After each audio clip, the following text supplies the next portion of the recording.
Jim, I can't believe you used to date such an old lady.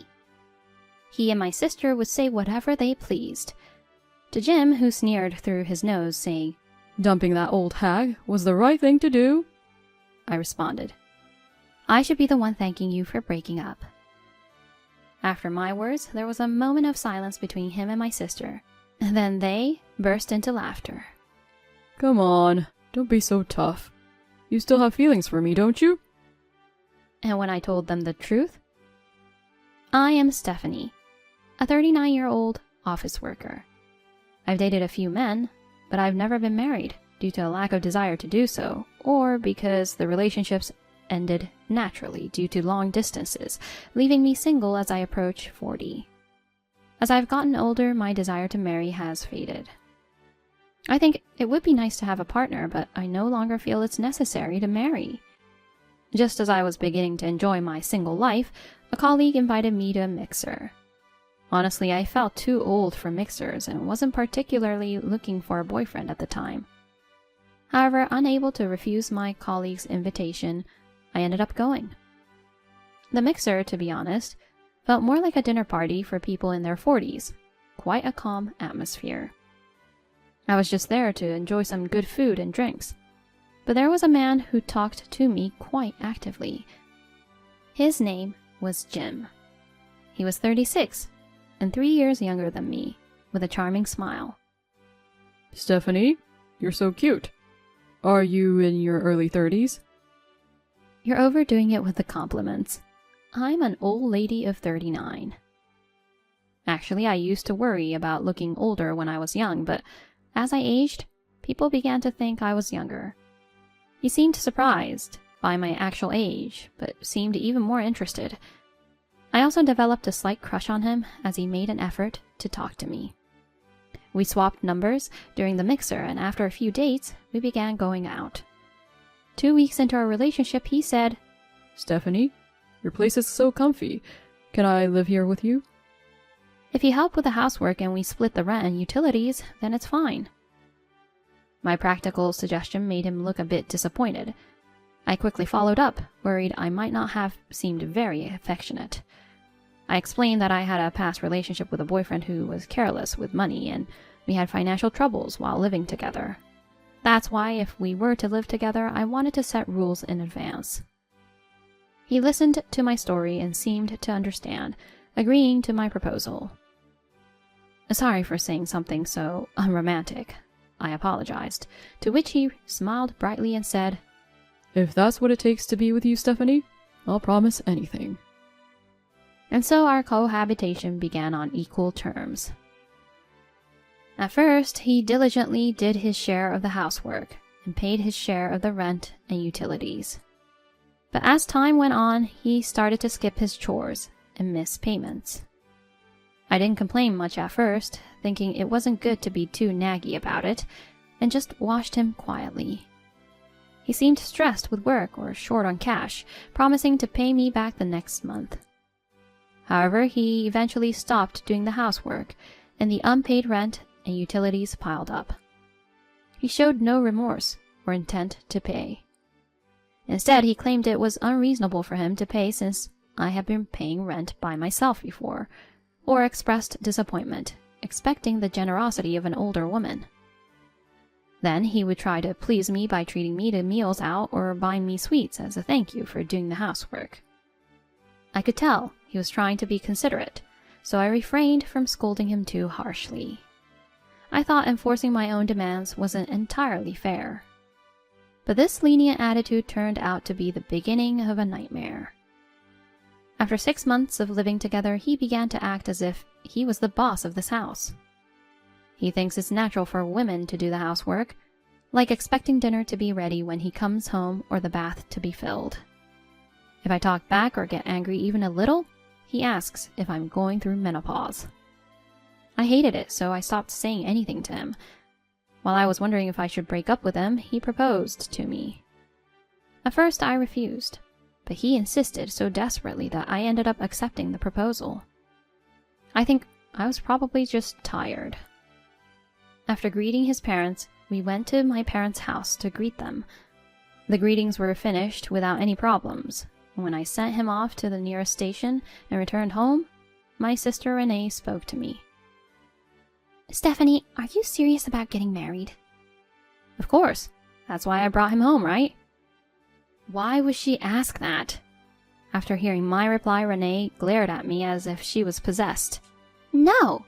You can't get married until I do. Here we go again. Sometimes Renee can be incredibly selfish. I asked her calmly if she wouldn't celebrate my marriage, but she just shook her head. I can't allow that. It's against my pride. Then, why don't you find a boyfriend now and get married right away? Realizing the conversation was going nowhere, I quickly returned to my room. Renee was trembling with rage, but didn't say anything.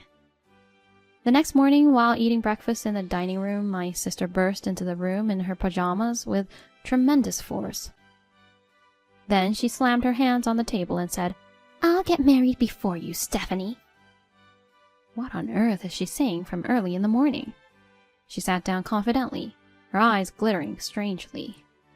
Honestly, if there's someone who wants to marry, I think she should just do it.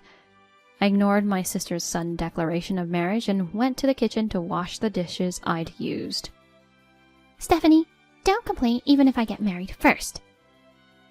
I'm used to Renee's strange statements. I just responded nonchalantly and started washing the dishes. Jim and I are planning to submit our marriage registration in 3 months. I don't know how she plans to find a marriage partner in these 3 months, but I wish she wouldn't compete over something like this. 2 weeks had passed since I invited Jim to my parents' house on a Saturday afternoon. He said he would go out for drinks on Friday night and still hasn't returned. We were supposed to go see the wedding venue this afternoon. I thought I understood his careless nature, but he has never forgotten a plan like this. Could something have happened? As I was calling him for who knows how many times, the front door opened, and Jim came back. No, not just him. But why? Why is my sister with him? Jim seemed unconcerned about coming home in the morning. For some reason, he sat down heavily on the sofa, holding hands with her. Why is Renee here? No, more importantly, do you realize we have a wedding venue viewing today? We have a reservation, you know. In my irritation, I pressed him with a sharp tone. He looked up at me, as if I was bothersome, and my sister's lips were trembling as if she was trying to hold back her laughter. It's okay. I'll go with Renee. What? Hearing my dumbfounded response, she burst out laughing. He wants to marry someone like me instead of an old lady like you. That's right. I'll handle it with my parents. Renee will explain to your parents, so don't worry. I couldn't comprehend what he was saying. In front of me, still standing there in shock, Jim and my sister left with his luggages. Jim is too good for an old lady like you. Don't worry, I'll marry him in your place, so just relax. It seems he has switched to dating my younger sister. The conclusion drawn from the situation gave me a headache. The moment I thought it made no sense and considered going to sleep, the doorbell rang. When I opened the door, expecting him or my sister to have returned, an unexpected person was standing there. You've chosen a nice place for a restaurant, haven't you? I've seen this place on social media. You never went to places like this when you were dating me. Both he and my sister only opened their mouths to complain or to mock people. I was already feeling overwhelmed with the desire to leave, but I held back and proceeded inside the restaurant. Today, I was supposed to treat them to a meal for their engagement celebration. Normally, no sister would want to celebrate the engagement of her ex-fiancé and her sister who snatched her ex-fiancé away. Anyone with a decent sense of decency would decline the invitation to such a celebration. However, they both accepted my invitation without any shame. It was a small, fine French restaurant, with private rooms separated by doors. After telling the staff about the reservation, I was led to a pre-arranged private room. The two of them entered the French-style room and got excited. I quietly entered the room afterward. He and my sister sat side by side, and I sat across the dining table from them. The restaurant has a nice atmosphere, but I really hate following the rules when eating. You really don't pay attention to details, sis. Sorry, I thought it might be better to reserve a slightly upscale restaurant. I let my sister's complaints go in one ear and out the other. Really, how could such selfishness grow into my sister when we share the same blood? Unlike you, sis, I'm a modern girl who doesn't know the rules of fine dining. Stop complaining. Can't be helped. Unlike you, Stephanie is an old woman. Expecting him to come to my defense, I felt outraged at his put down but took a deep breath to calm myself. In a little while, when the meal is over, everything will be over. Perhaps intimidated by our uneasy atmosphere, after a while the staff came in to ask about drinks. He and my sister ordered wine. I ordered water. As the staff was about to leave, my sister complained about them being slow in asking for drink orders. I wanted to tell her that they were reading the room, but I held back. After all, keeping these two in a good mood was my top priority. Alcohol was served, and then, right on time, delicious meals were brought out. The alcohol started to have an effect, and as their stomachs were filled, he and my sister became increasingly cheerful. It was embarrassing to watch the two of them getting so cozy with each other, talking loudly and nonstop. They talked about wanting to live in a high-rise condo in front of the station, wanting 2 children, and going on dates once a month, even after having children. If it hadn't been him and my sister talking, I might have been touched by the joy they were sharing. But it's too early to be crushed by emptiness. As I was thinking about how to steer the conversation, my sister spoke to me. You'll help us out when we buy an apartment, won't you? Why should I have to help you? My sister's lips twisted in a smug smile at my response. Well, it's for your cute little sister, isn't it? Or could it be that you still have feelings for Jim? That's not it. Plain tough, but it can't be helped. After all, Jim fell in love with me. My sister snuggled up to him in a showy manner. He also wrapped his hand around her waist. You're still a stingy woman, even after breaking up. Even when we were living together, you, being older, demanded we split the living expenses. His words made Renee burst into laughter. I asked him, "Did you switch to my sister because I'm stingy?" He answered loudly, Of course. Who wouldn't be fed up with an old hag who's both stingy and annoying? And when the cute Renee tempted me, it's no surprise that I fell for her, right? You know, my big sister always tries to get things that are way beyond her reach. Wouldn't it be better if you understood your own level? The truth is, my sister has always had the habit of taking my things. The designer bag I bought with my first salary, the diamond earrings I've splurged on, the wine glasses I received as a birthday gift from my friend. The list is endless, but once my sister wants something, she takes it without my permission. Since she's 12 years younger than me, I initially thought her selfishness was cute. However, her demanding nature is far from normal. Probably the overindulgence from our parents, who had her at an older age, accelerated her demanding tendencies. Now she's become a full-fledged gimme monster, to the point of even taking away my fiancé. But thanks to that, I met you. In a way, I'm grateful to Stephanie. Jim, I can't believe you dated such an old lady. When we first met, I thought she was a younger woman. Such were the hurtful words he and my sister carelessly threw around. It got to the point where I got too angry that I was just astonished. To Jim, who sneered through his nose, saying, Really, dumping that old hag was the right thing to do? I responded, I should be the one thanking you for breaking up. After my words, there was a moment of silence between him and my sister. Then they burst into laughter. Come on, don't act so tough. You still have feelings for me, don't you? Come on, Stephanie, you're being embarrassing. The two of them, grinning, looked ridiculous.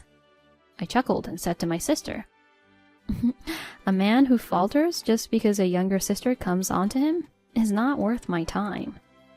A man like that will do it over and over again. Hey, don't ruin the celebratory mood with such comments. An old hag who can't read the room has no value. He seemed a bit panicked by my words, perhaps because I struck his nerve. That goes for you too, Renee. You might have seduced Jim just because you wanted to get married before me, but do you even know what kind of person he is? He may talk sweet now, but he won't help with housework or cleaning. My sister was momentarily taken aback, but she quickly recovered. She was convinced that he would be kind to her and promised to help with housework and childcare. It's just because I wasn't too cute and because I was old that Jim wasn't motivated, she retorted. I was tired of constantly being criticized by the two of them. Ignoring their nosy complaints, I slid open the doors behind me. Beyond the doors, my parents and Jim's parents stood with pale faces, and there was also a woman in her mid-20s. Why are Mom and Dad here? And who is that woman? The parents' sudden appearance momentarily startled my sister, but she quickly regained her composure and shouted confidently. As for him, he stood next to my sister, his face pale. Jim, you said you were going to marry me, right? No, that's... His flustered demeanor made my sister's irritation explode. You cheated on me with this woman? Confronted by my sister, he shifted his eyes nervously and broke out in a cold sweat. Since he wouldn't speak, I explained on his behalf. He had been cheating on me with this young woman soon after we started dating. Strictly speaking, since the young woman thought she was promised to get married to him, I suppose, she also considered herself his girlfriend. Anyway, he used to make excuses about having drinks, but would often stay over at this young woman's house. It seems that this continued even after he broke up with me and started dating my sister. The first time I met this woman was when she rang our doorbell minutes after he left my house, having declared his engagement to my sister. Apparently, the young woman had grown suspicious of his actions, followed him around, and confirmed that he entered my house. After calming down the woman who was fiercely accusing me of being the other woman, the truth came to light. I have no intention of complaining about his marriage to my sister now, but I thought it best to show both families his true nature. With that in mind, I planned this dinner party. I had asked our parents to sit next to us in advance, to listen carefully to the story that was about to unfold. The young woman was also present, to prevent him from making any excuses. His parents were trembling with anger. My parents seemed flustered and unsettled. It seemed they had not realized the extent of my sister's selfishness. Our foolish son has caused you trouble, said his father. It's not something that can be resolved with apologies, added his mother, being apologetic. His father approached the fidgeting man silently and forced him to kneel down. His father reprimanded him as he tried to resist, and perhaps realizing the gravity of his father's temper, he knelt down obediently. My sister seemed unable to grasp the situation, but was clearly humiliated by the fact that he had openly cheated on her with a younger woman. Once the truth was revealed, the meeting was dismissed. Each family decided to have a family meeting and then set up a time to discuss the matter on another day. Since I had already broken up with him, I had no interest in whether he married my sister or the young woman. I asked to only be informed about the final outcome and decided to distance myself from my family. I had already been inconvenienced by my sister, and I felt distrust towards my parents for spoiling her around. At the restaurant, his parents apologized along with him, but my parents just looked on helplessly. This incident exploded the long-standing dissatisfaction I had with my parents and my sister. I was done tolerating this. To live without any stress, I chose to distance myself from my family. I did, however, hear the aftermath from my mother. Since he and my sister had already submitted their marriage registration, they couldn't simply call off the marriage. They went through with the wedding as planned, but their married life was troubled and full of arguments, as I heard from my mother, who was troubled by my sister frequently returning home after they had fights. But I didn't care whatsoever. By the way, it seems he had to pay compensation to the young woman out of his savings due to their broken engagement.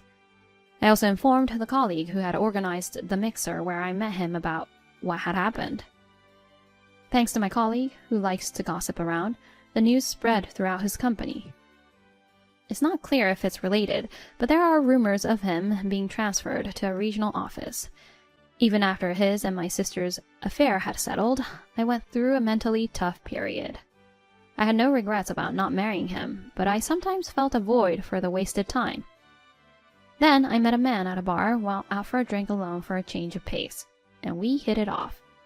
He had divorced 2 years ago because of his wife's infidelity. I found his calm demeanor comfortable to be with. We're not living together yet, but we've been gradually deepening our relationship by visiting each other's homes. I might marry this man, or I might not. For now, I want to build a comfortable relationship without focusing on marriage itself.